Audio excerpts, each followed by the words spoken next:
What's up, guys? I'm BTC. We just got a bunch of information about upcoming character reworks and other hero balance changes from the Overwatch devs.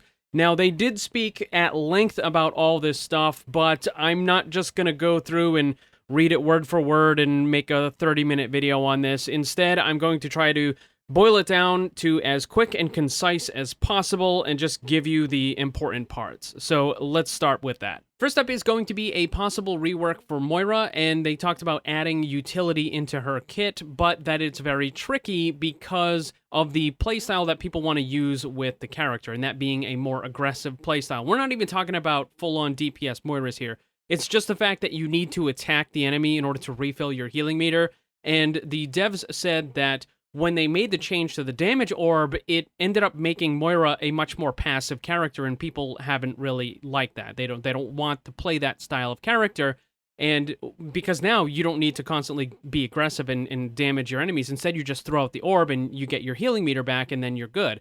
So they want to kind of revert that a little bit, and they're looking into ways to make Moira more aggressive as a play. Again, they don't want to make her a full DPS kind of thing, but they do want to make it more aggression required in order to play the character. So they are going to make those changes, and at the same time, they do want to add utility, but they're not really sure what they're going to add. They did try something back in Overwatch 1, which was kind of like an AoE fade type effect. I don't think they're going to revisit that. Instead, they'll probably come up with something else.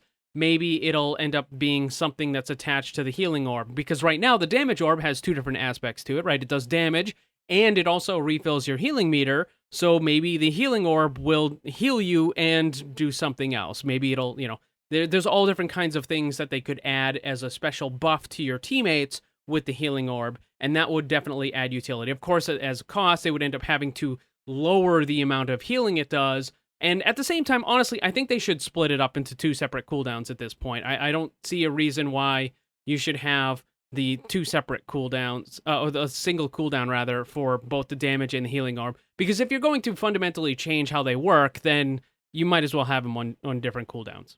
Next up is a rework for McCree. Specifically, they want to address some of the problems with McCree's Magnade. And this has to do with the change from Overwatch 1 to Overwatch 2, because all the DPS characters lost their CC, or at least most of it. And now McCree's flashbang has been changed from, the mini stun, which was something like 0.8 seconds, and now it's just a Magnade, which just does flat damage. And the devs say that this causes a problem with McCree because it's just simplistic. Like, everything about the character, the Magnade, the fan the hammer, all that stuff, it's just very simplistic damage, and they want to kind of change that a little bit. And what they're looking at is making it so that Magnade will help him kind of line up his next attack, like what Flashbang did, but at the same time, they don't want it to just be a full-on stun. Again, remember, it was only like 0.8 seconds for that stun, but they're saying that they're opposed to adding the stun back, but if you're trying to make it so that it lines up the attacks, there's really only two other things. You can have a slow, which I think people would probably still find annoying, or you could have an immobilize, a root, which would be like Junkrat's trap. So maybe you hit them with the Magnade, and then they get locked to the ground for, maybe half a second or something like that. That would allow McCree to line up his next attack. But at the same time, the player who is locked down in place can still attack back. They can still use most of their abilities. They can still attack McCree and that. So it's not like you're completely helpless from the effects of a stun. It's just that you can't move for, half a second or whatever. Or they did also add in the possibility of just completely changing the ability altogether and then giving him some other kind of utility. But it looks like McCree's Magnade is definitely going to be changed at some point in the near future. Next up is potential nerfs to Junkrat. Essentially, the problem with the character is that in lower brackets, basically a Junkrat can just randomly spam his attacks into an area, and it is surprisingly effective, just for a variety of reasons.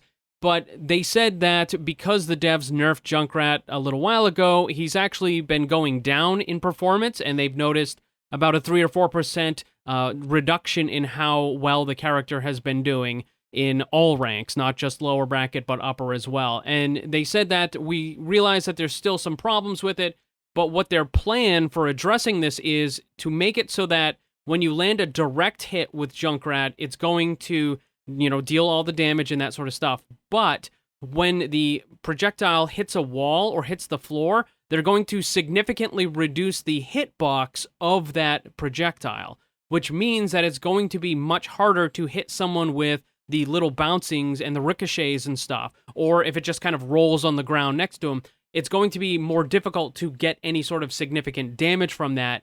And the main source of damage from Junkrat is going to end up being just hitting people directly. And if you're just spamming it into an area, then you're probably not going to do that. So that is the main thing that they're looking at for reducing the effectiveness of Junkrat, which is to drastically shrink the hitbox of his projectile if it collides with a wall or a floor or something.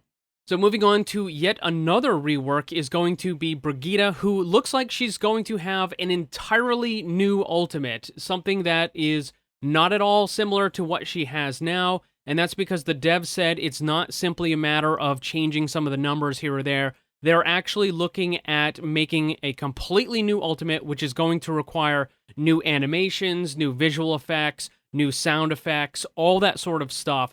And it's going to be a much bigger change than people might have originally thought. So it's not just, she does the rally and you get, extra whatever health or maybe speed or something like that. They're not doing that. They're going to completely change how the ultimate works.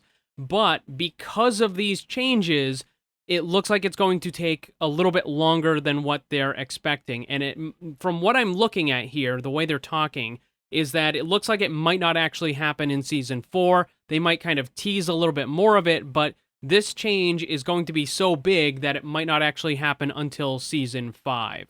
For those of you wondering, Mercy didn't really get mentioned all that much, but it does seem that the devs are kind of satisfied with where she is right now after the most recent changes, which to me seems kind of a dumb thing because, well, not because of what you might be thinking with the Guardian Angel changes, but instead because of her resurrection ability, which is a big problem and needs to be addressed. Anyways, that's for another longer video. But from what it seems, it looks like they're satisfied with the Mercy changes.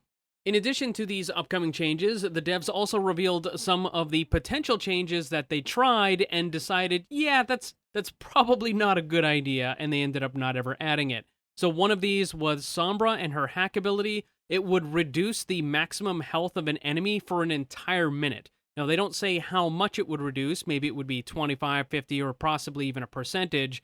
But basically, the idea is you get hacked by Sombra and your entire health pool goes down by a certain amount for an entire minute. And obviously, that didn't get put into the game, and I think people would not like that very much. Another one, and this one is even worse. Think about this for a second. They considered Hammond, when he was moving around at full speed, when normally he just hits you and you bump a little bit to the side and then you take some damage. They originally considered what happens if you get hit by this and it would knock down the players. So think of it, kind of like bowling pins, that sort of situation. Basically, every single time Hammond would roll into the enemies and smash them with the max speed thing, they would basically get knocked down like Reinhardt's Earth Shatter. So it would be a knockdown, which is effectively a stun.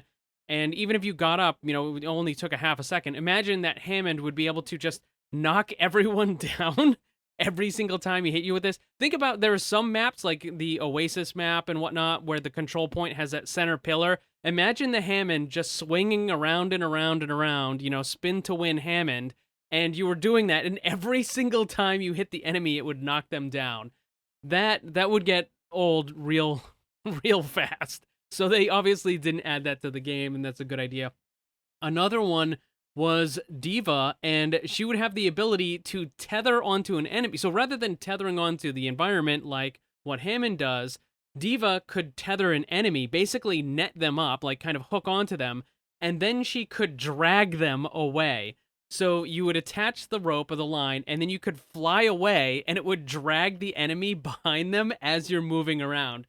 And they said that you could even do this with your ultimate, which was just, like, ridiculous. So imagine you tether an enemy, and you launch your mech into the air, and then you activate your ultimate, which would send the mech flying with the enemy player still attached to your mech, and then they would go up into the sky, and it would go off, and it would just annihilate them, and they said that it was absolutely hilarious when they did it, but it was really frustrating, and they didn't want to do that.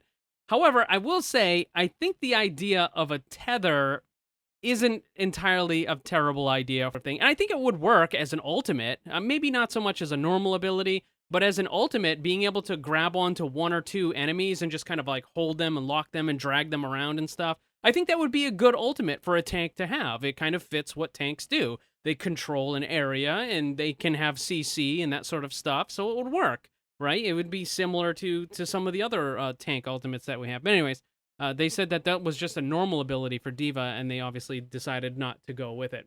But those are all of the upcoming changes. So it looks like several reworks. We're going to get a rework for Moira, for McCree, for Brigitte, and Junkrat looks like he's just going to get some damage nerfs. But that's what you have. So what do you guys think about these changes? Let me know down below.